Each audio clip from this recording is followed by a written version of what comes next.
Welcome to today's episode of Modesty's Mortgage Masterclass. As I promised you, I will be coming to you live twice a week on Mondays and Wednesdays. On Mondays, we talk about Modesty's Monday Motivation, where we discuss generally financial education, and then Wednesdays dedicated to mortgages only, mortgages and protection. So today, I'm going to be talking about what is on everybody's lip at this moment in time, which is the coronavirus. And we're going to be discussing how the coronavirus has impacted the mortgage market, its impact, and then the government intervention and all that, and what's impact and what influence and what are the implications for the players in the mortgage market. In these unprecedented times that we find ourselves, the onus is on us as professionals to update our clients, our customers, our friends, and those around us, on how this whole thing is affecting our market. So I've taken it upon myself to, it's only fair and okay for me to do that because, my clients and a lot of my followers have been asking questions, and they've got questions bordering around how all these are going to impact the mortgage market. So that's why I want to quickly run through this and just give you the heads up and give you the education and the enlightenment and the insight into what it looks like and how this is affecting, the mortgage market. The coronavirus has turned the whole world upside down. It's affected every facet of our lives, social, business, economy, family, everything you can think of. So there is no market that is left out. The virus has affected every single aspect of our lives and markets. So today I'm going to be focusing on how it has affected the mortgage market, what the government has done, and this is particular about the UK. I don't know about the mortgage markets in the country where you are or wherever you are based, but I'm particular about the UK market. So now this is going to take a shape in form of, I'm going to first of all give you the impact on the markets before the government intervention, or assuming there was no government intervention. And then I'm going to tell you what the government intervention was like here in the UK, and then the impact on the market after government intervention or as a result of the government intervention. So some of the things I'm going to say, first of all, some of them are immediate and some of them are speculative, based on if this happened or if this did not happen, what the likely scenario was going to be. So not all of them are immediate. Some of them are immediate, some of them are speculative. But this is based on our experience and our knowledge and what we have seen happen in the market and we are seeing happen in the market. So I'm going to start with the borrowers. Before government intervention, assuming there was no government intervention, what impact did this coronavirus have on borrowers or would have had on borrowers? And when I say borrowers, I mean mortgage borrowers, people who are borrowing to finance the purchase of their property or their buy-to-let or their investment properties. Now, without the government intervention with the coronavirus, it would have been a real struggle for owner-occupiers to be able to afford their mortgages, because their income would have either disappeared or drastically reduced if without the government intervention or if government did not step in. The coronavirus would have meant, imagine where everybody was asked to stay at home. You are not going to work, so you're not getting paid. If you're self-employed, you're not even working, so you're not getting paid. Your income, even those who go to work, some of them will be on reduced pay. So there will be massive reduction in financial capacity of owner-occupiers to meet their mortgage obligations. And when I say owner-occupiers, I mean homeowners, people who buy the property and they live in it. We refer to them as owner-occupiers. So it would have been a massive struggle for them to keep up with their monthly mortgage repayments. The other impact is that buy-to-let landlords and investors, property investors, would have struggled to repay their buy-to-let mortgages or their commercial property mortgages. Because when you have a buy-to-let or when you have a property that you're renting out, you're depending on your renters, or you're depending on the tenants paying their rents so that you can now pay your mortgage. So in a situation where your tenants are not paying their mortgages, their rents, how are you going to pay your mortgages? So you can see the ripple effects it would have had. So if the tenants couldn't work, they couldn't earn money, so they couldn't pay their rents. Therefore, the buy-to-let investors and the buy-to-let landlords, or the property investors who have properties, whether it's a commercial tenant or a residential tenant, it doesn't matter, because this affected individual lives, it affected commercial lives. So there would have been a struggle as well with payment of mortgages for buy-to-lets and property investors and buy-to-let landlords. Now, commercial property owners, the other effect is that commercial property owners would have really struggled to repay. If, assuming you are a property owner, you own the shop where there is a renter or a tenant in it.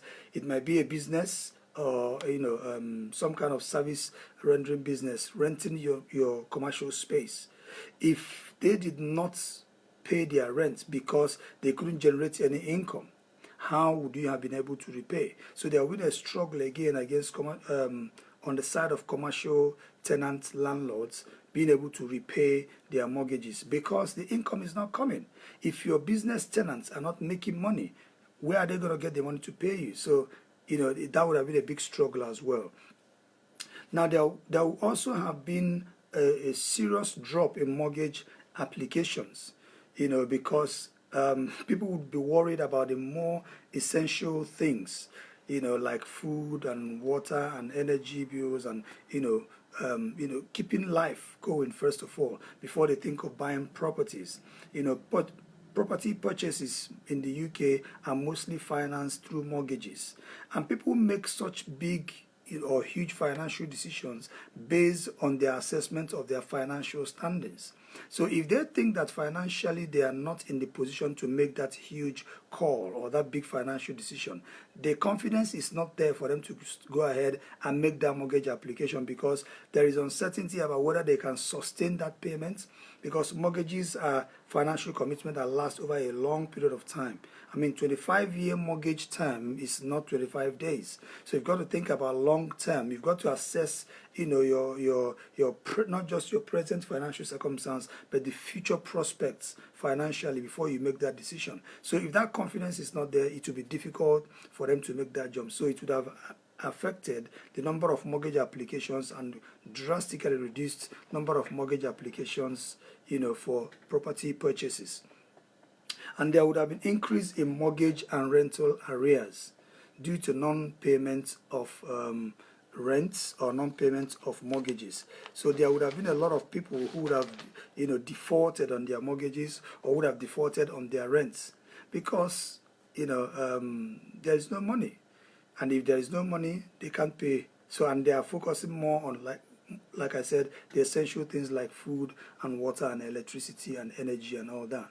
And then that would have massively impacted negatively on people's credit records and their ability to borrow. So you can see how all these was going to affect, every facet of human life if the government had not intervened or before government intervention.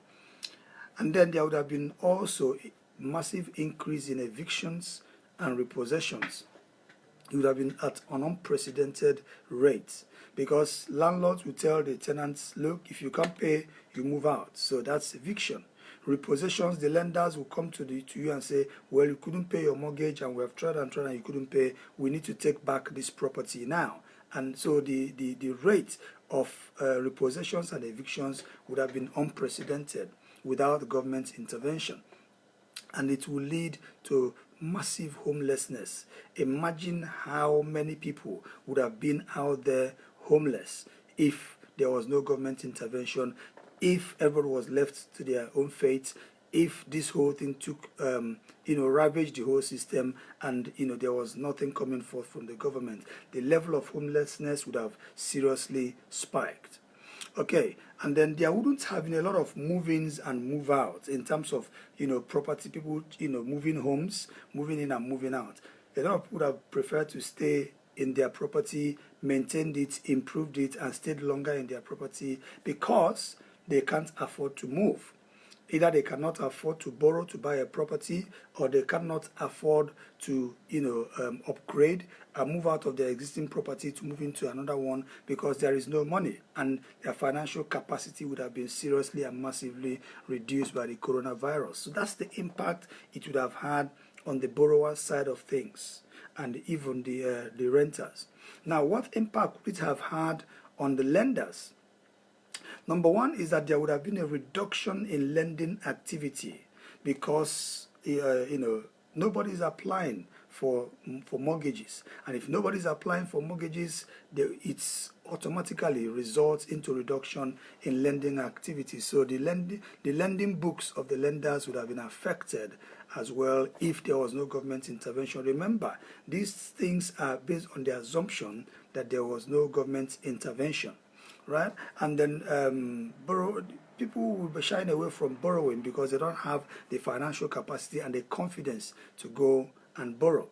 Now, and there also would have been a reduction in the income from mortgages for lenders, because their lending books would have seriously been depreciated by the sheer amount of defaulters and people who would have defaulted on their mortgages. So, and if there is reduction in lending activity and there is huge amounts of defaults in terms of those who already have mortgages, you would imagine the impact it will have on the business, on the financial institution, on the lenders, themselves. So there would have been a serious reduction in their mortgage income as a result of all that.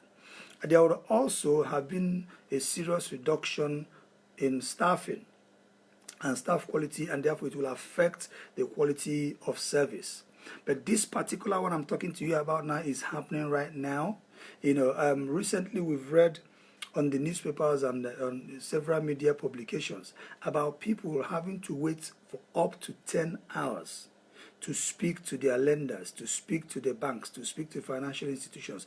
Up to 10 hours on the phone. They've been kept on hold because there's a massive shortage of staff at the offices, the lenders' offices, and they cannot attend to the sheer volume of calls that they are having to attend to, especially as it pertains to the mortgage holiday that the government have actually encouraged lenders to offer their customers. So people have been experiencing massive frustration when calling the lenders. This is not really speculative. This is what's happening right now, at this moment.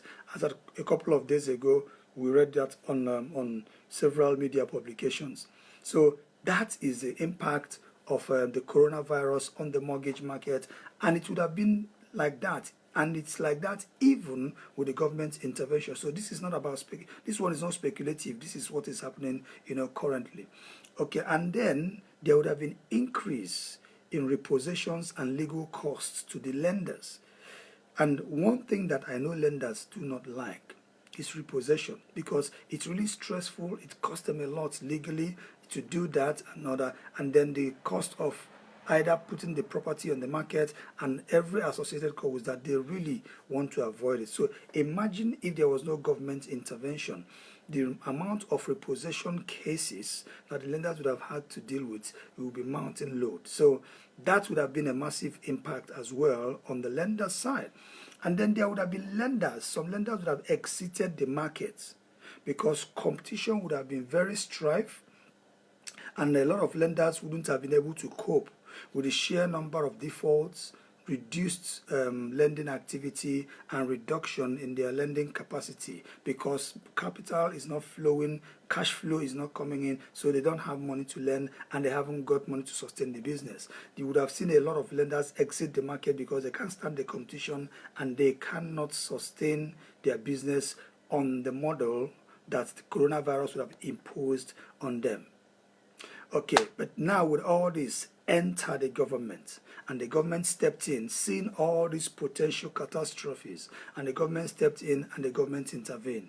What did the government do? The UK government, they guaranteed 80% of all workers' wages to protect jobs. They call it the job retention scheme by the government, so that they will prevent job losses and prevent lenders from laying off workers, because the ripple effect of that would have been catastrophic for the UK economy. The government budgeted £330 billion for the coronavirus effects, to curb and cushion the effects of the coronavirus. And they said they would do more if need be. And since then, there have been there have been more provisions, for certain intervention programs and schemes by the government. But that £330 billion was a huge statement by the government to say we are allocating this much to cushion the effects of the coronavirus on the economy, so that people will have a soft landing during these trying times. The government also deferred payments of VAT and income taxes for businesses and for self-employed individuals for a period of 12 months. Okay, just to cushion the effect as well for businesses and give them a softer landing, in terms of, because taxes and VAT usually are some of the biggest expenditures for businesses. And the government said, okay, we're going to suspend this for 12 months, so at least you don't have to worry about that for another 12 months. And then the government gave a 12 months business rates holiday for small businesses, for hospitality businesses, for leisure businesses and nursery businesses in England. And the government went ahead and they gave a grant funding of £10,000 for small businesses as well. So what the government did as well in terms of their intervention is also to grant £25,000 for retail, hospitality and leisure businesses in certain categories. And then there is also what the government called the coronavirus business interruption loan schemes. So they empowered banks to loan, they offered up to £5 million loans to small and medium enterprises through the British Business Bank, just to make sure that the level of interruption of coronavirus in the business model of those businesses is not that devastating. So they made sure that there is funding available for those businesses to sustain themselves while we find our way through this mess. Okay, now there was a new lending facility, authorized and approved by the Bank of England to larger firms to help them also cushion the effects of the coronavirus business interruption. And then the big one that happened, especially with the mortgage market, was that the Bank of England now reduced the base rate from 0.75% to 0.25%. And just when we were gasping for breath and trying to recover from the shock of that, within a week of that time, they reduced it further from 0.25% to 0.1%, which is the lowest rate ever in base rates in the history of this country. And it's even better than it used to be during war. So what does this mean? The base rate is the rate at which the Bank of England lends money to the banks, because the Bank of England is the banker's bank. So the high street banks and other financial institutions and other lenders, they borrow money from the Bank of England. And the rate at which they borrow that money, they lend it to the customers and to their clients. And then they add a markup on top of it, which is their profit. So even at 0.75%, it was a very, very good rate for them. And then to drop it to 0.1% within the space of 1 week was astronomical. I mean, it was unprecedented. Nobody saw it coming, right? People were, speculating rate drops, but not to this extent. So 0.1% now means that base rate is almost at the bottom. So it's almost like the banks are borrowing the money from the Bank of England for next to nothing. It then means that the banks can now lend to their customers at a very, very affordable rate. Whatever is on top of it is profits for the bank. Okay, so if, for example, the banks borrow money at 0.1%, they can afford to offer mortgages at 0.8%, and then they have a profit of 0.7%, or they can decide to lend that money at 2.1%, and their profit is 2% on top of that. So that is how borrowing happens, and that is how mortgage rates are determined. So mortgage rates are not just determined by the risk you pose to the lender, but also by how much it costs them to borrow that money, because that is the borrowing cost. That's the cost of funds to the banks. So the Bank of England controls interest rates by controlling the base rates. Okay, and that's why you have certain mortgage products that are called tracker mortgages. It tracks the base rate. Once the base rate drops, tracker mortgages are most likely going to drop, because tracker mortgages are tracking the base rate, and the banks are just adding a little bit on top of it. Whatever the base rate is, we're going to add this much on top of it, which is what will be contained in your mortgage deeds. Okay, and now the Bank of England went further to release 200 billion pounds in what is called quantitative easing. Quantitative easing is basically pumping money into the markets. So they spent 200 billion pounds buying back government bonds and government yields and other debts, debt instruments, so that when they buy that back, they pay the people who are holding those debt instruments, meaning that they are pumping money into the economy, allowing people to spend. So they are increasing liquidity in the economy. That is what quantitative easing is all about. So the Bank of England now said they will release a quantitative easing of 200 billion pounds pumped into the economy and mop up, some of those yields and debt instruments out there in the markets. And then they also went ahead to say, look, we're encouraging the banks to offer up to 3 months mortgage holidays to borrowers. 3 months mortgage holiday just simply means that they defer the mortgages by up to 3 months. Yeah, and then after that, you can now discuss with the borrower on how they will repay it. Okay, so it's a 3 months holiday. It's not an abdication of your responsibility to pay your mortgage. It's a 3 months payment holiday. And they have said, do this, and please do not consider it as arrears or defaults, and do not register it against these borrowers on their credit reports. All these interventions by the government was meant to help the economy stand strong during this coronavirus season. Then they went ahead to say to landlords who own properties, yes, we know you also have mortgages to pay on the properties that you own, which are investment properties, but please, can you grant your tenants also 3 months rental holidays if they are struggling to pay their rent? Just like you have received 3 months payment holiday from the lenders, can you extend the same favor to your tenants? And the government made it absolutely clear. There is a legislation that stops landlords from evicting tenants for 3 months.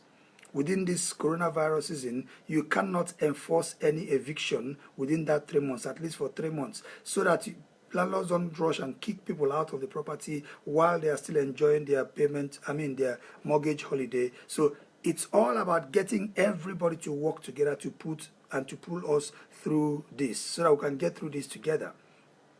Now, with all these things that the government have done, what are the impacts of these things on the mortgage market, both on the borrowers and on the lenders? What it then means is that there will be, for the borrowers, first of all, their monthly mortgage repayments will be reduced on some of the mortgage products. Okay? It's not guaranteed, because if you're on fixed mortgage product, there is every likelihood that your lender might say, we are not reducing the interest rate or your monthly mortgage repayment because it's a fixed term mortgage. So, and the advantage of fixed mortgage is that you, who is the borrower, have a security and certainty of how much you're going to be paying for your mortgages within a specified period of time. The person who is on a standard variable rate mortgage does not have that level of security and certainty, which means that if mortgage rates go up, the variable rates can go up and their monthly repayments can go up. If it comes down, then they enjoy the privilege of having their mortgage rates reduced. So we have seen we have seen lenders in the market now reduce their standard variable rates and their tracker mortgage rates. Some lenders have also reduced their fixed term mortgage products. But the products that are affected mostly are the standard variable rates and the tracker mortgages, because those are the ones that are subject to fluctuations in the marketplace whenever there is a movement in the rate, especially with the base rate. So now that the base rate has been reduced, those people who are on standard variable rate and on tracker mortgages have the privilege of having their repayments reduced. So your lender is not under obligation to do that, but most lenders and a lot of lenders are already doing that. So if your mortgage repayment hasn't reduced, it's either your lender has chosen not to pass that reduction to you, or the product you are on does not qualify for that reduction. Okay, so you've got to check with your mortgage lender and see how that affects your mortgages. Now, the other impact on this is that there is now money in circulation due to the intervention program by the government. Pumping money into the economy is about maintaining liquidity in the economy, making sure that there is availability of funds and that there is liquidity so that people can have money to spend. Because coronavirus means that people can't work, therefore they can't earn. But the government intervention now means there is 80% guarantee of workers' salary by the government, meaning that there will be money in your account guaranteed up to 80% of your wages. So if your employer feels they can make up the remaining 20% and they have the capacity to do that, they will do that. If they don't do that, that's the conversation between you and your... But the intervention program by the government is seriously meant to, shoot money into the economy and get the economy oiled and get the economy moving again, so that the economy doesn't completely collapse. That's the intervention program. Now, the other impact is that people's credit records will be intact. So your credit record will not be negatively impacted by the mortgage holidays that you have been given by your lender. So your mortgage holiday doesn't mean you are in arrears or you are in default. No default will be registered against you because it is legitimate, and the government have made sure of that lenders don't register that as default or as arrears against anybody who has enjoyed the mortgage holiday. Rather, after the mortgage holiday, there will now be discussion between you and your lender on how to sort the arrears. Okay? Now, the other impacts it will have, or it might likely have, is that there will be reduction in people's net worth. People calculate their net worth sometimes based on the value of their properties, which your net worth is simply the difference between your assets and your liabilities. Your assets are what you own, your liabilities are what you owe. When you deduct your liability from your asset, it gives you your net worth. So people have a lot of net worth and equity left in their properties, and that has given them a lot of... So with the coronavirus, and if there is reduction in house prices, if house prices drop due to the forces of demand and supply, which affects every market, if the house prices drop, it means the value of their properties is likely going to drop. Assuming they want to take out equity from that property, their net worth is going to drop, and the amount available for them to take out as equity is likely going to drop. So that is likely going to be an impact on that of coronavirus on people's net worth as far as their properties and mortgage standings are concerned. Now, there will be more borrowings on properties because rates will become very attractive. You find that a lot of people will be tempted to go and borrow. And they will say, I've got equity on this property, why not take advantage of it and borrow? There will be a lot of borrowing secured on people's properties because the rates are going to be very, very attractive. 0.1% base rates by the Bank of England. If the banks jump on that and offer very attractive and juicy rates after this coronavirus season, people will jump in and they'll begin to borrow. And not just on mortgages. It will cut across every, loan facility or every credit facility, credit cards, loans from the bank. People would just want to take more money and borrow more money because they feel, well, this is cheap money. Let's borrow because the repayments are very cheap. So that will be an impact as well, or likely going to be an impact of the coronavirus on the mortgage market, because credits are going to be very, very attractive. Now, the other impact is landlords can now retain their tenants because they've enjoyed 3 months repayment holiday from their mortgage lenders. They are most likely, a lot of landlords that I've come across this time around are being very, very supportive and very, very understanding. They are telling their tenants, look, if you're struggling with the rent, just let me know and I'm happy to help you in whatever way I can. So landlords are most likely going to have that understanding with their tenants, and they are most likely going to retain those tenants because the tenants have their 80% wages secured by the government. So, and with the rental holiday that they can enjoy from their landlords, they are most likely going to retain them, and everybody's going to come through this together with the government's intervention. That is the impact it's going to have. But then there is something you also need to be aware of. After the coronavirus season and after the repayment holidays period of, let's say, 3 months, one thing is going to be certain: your monthly mortgage repayments is almost certainly going to increase. Yeah, there are 2 ways the banks can do this. They can either agree to extend your mortgage term. Say if your mortgage, if the outstanding years left on your mortgage is, say, 12 years, the banks might say, okay, we're going to make it now 12 years and 3 months. Yeah, so that your current monthly repayments will remain the same, but you are now having to repay this mortgage over a longer period of time. Or if you still want to have this mortgage repaid within 12 years, we can spread these 3 months arrears, which you have enjoyed the holiday, over the period of 12 years.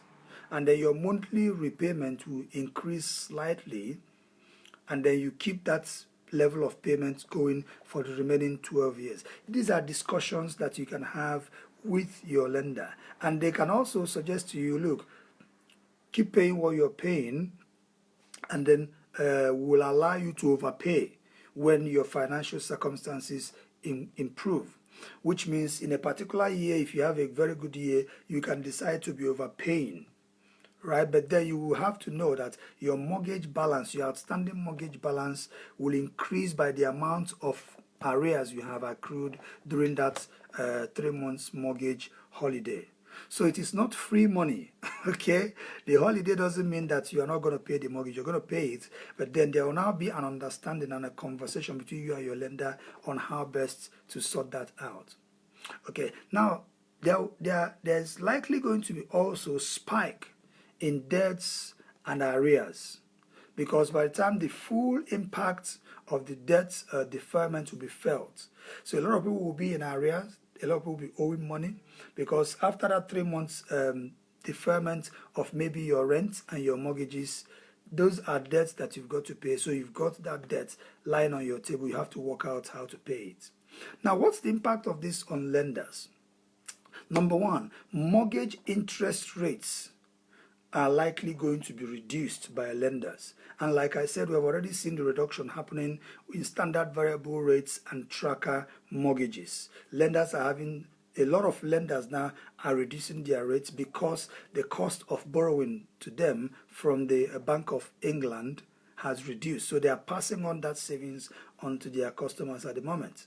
Okay, interest rates on savings are most likely going to be hit, because interest savings are going to be very, very unattractive now, because the lower the interest rates from the Bank of England, the lower the interest rates applied on savings.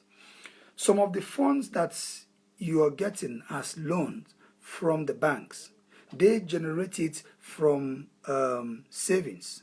So when people come to deposit money into their savings account, that is money that the bank is borrowing from the public to lend to you as a lender. So whatever interest they are paying on that savings account is the cost of borrowing that money. The difference between the rates on the savings account and the rate you are being charged for your mortgage is the lender's profit. That is their margin.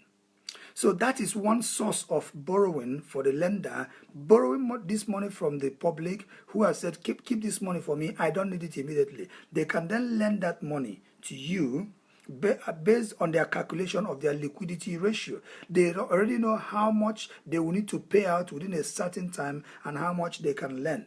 The other option for them to borrow is from the Bank of England.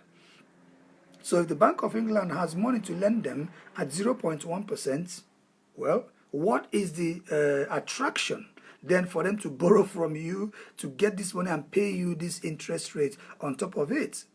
There is no attraction. So the attraction now is on the money from the Bank of England, 0.1%. So it makes savings very unattractive at this moment in time, because there is a better option for the banks through the Bank of England to borrow at 0.1% and make a lot more money. Because if they borrow money from you as a saver and they are paying you, let's say 0.5%, why would they pay you 0.5% when they can borrow that money from Bank of England at 0.1%?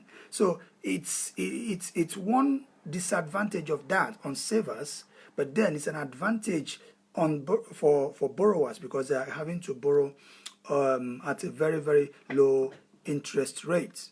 Now, staffing capacity can now be maintained after the virus season, because the government has intervened and guaranteed the payment of workers' wages. So these lenders do not have to lay off staff. They don't have to lay off workers. Now, the reason staffing capacity is currently affected with the lenders is because a lot of people are having to work from home and a lot of staff are having to stay away, and the lenders are doing their bits to also abide by the government guidelines of saying only essential services. You only come into work if it's essential that you have to come into work. If not, it's safer to stay at home. So the lenders as a business are being responsible and saying to their staff, stay at home if you don't have to come into the office. So because of that, there is a massive reduction in staffing capacity, and it's affecting all that. But after the virus season, because of government intervention, those staff who are staying at home can now come back to work, and the lenders can maintain the same level of staffing and resourcing capacity because they were not under pressure and they did not have to lay off those workers. Okay, so then access to funds will be cheap for the lenders because the Bank of England have reduced the lending rate, so they have access to cheap funds then. And when they have access to cheap funds, they make those cheap funds available to borrowers as well. So people will feel the impact of credit being very cheap as a result of the government's intervention. Now, there will also be reduction. You see, when the value of your property reduces, right, it affects you as an individual, it affects your net worth. But then it also affects the lenders because they have secured that lending on your property. So the value of their security will also be reduced. Because of coronavirus, there is low demand on properties and people are not buying properties, people are not borrowing, people are not taking out mortgages. If there is drop in demand for properties and it affects house prices, it's also affecting the book value of the security or the assets that the lenders have. So that also will impact on the lenders' asset book value and the value of their security on their security that they have lent that money against. And then on the lenders as well, there might be a possible spike in remortgage applications, because consumers are going to be there'll be more remortgage applications possibly, because people are mainly going to be trying to borrow against their properties because it's cheap, either to get onto a better product or to lay their hands on some extra funds or some cheap money to go on holiday and live their lives and do all sorts of things that they want to do, buy new cars and all that. So there's likely going to be a spike in remortgages after the coronavirus season for lenders. There's likely going to be less activity on people trying to buy properties because people are going to be trying to find their feet first and make sure that there is security of job for them first before they decide to buy a property, unless they've been in the process of buying that property before the coronavirus is struck. But after that, people who are looking to just start afresh and buy a property might want to delay it a little bit to just see where the market is heading, whether prices are going to drop, are my lenders going to continue on the same level that they've been operating? Are my employers going to continue on the same level that they've been operating? All these decisions have to be made because property purchase is not just an immediate decision, it's also a decision based on future financial prospects. Okay, so that's the much I can tell you about how COVID-19 is impacting or will likely impact the UK mortgage markets on the side of borrowers and on the side of lenders. Again, I'm just going to make it clear that this is not a financial advice. This is just financial information and financial education, and a lot of these are based on what we have seen happening in the market. So we're not making any recommendations for you to go and borrow, and we're not making any recommendations for you to any lender. All we are saying is we are putting the information out there to enlighten you and to educate you on what is happening and what is likely going to happen based on our experience and knowledge on the things that are going to happen as far as COVID-19 and its impact is concerned, especially with respect to the government intervention. So God bless you all, and I hope to see you again next week. I'm Iken Naumezudike, Modesty Financial Consultants Limited, based in Luton, UK. Check us out on www.modestyfinancialconsultants.co.uk. Take care and God bless. Bye.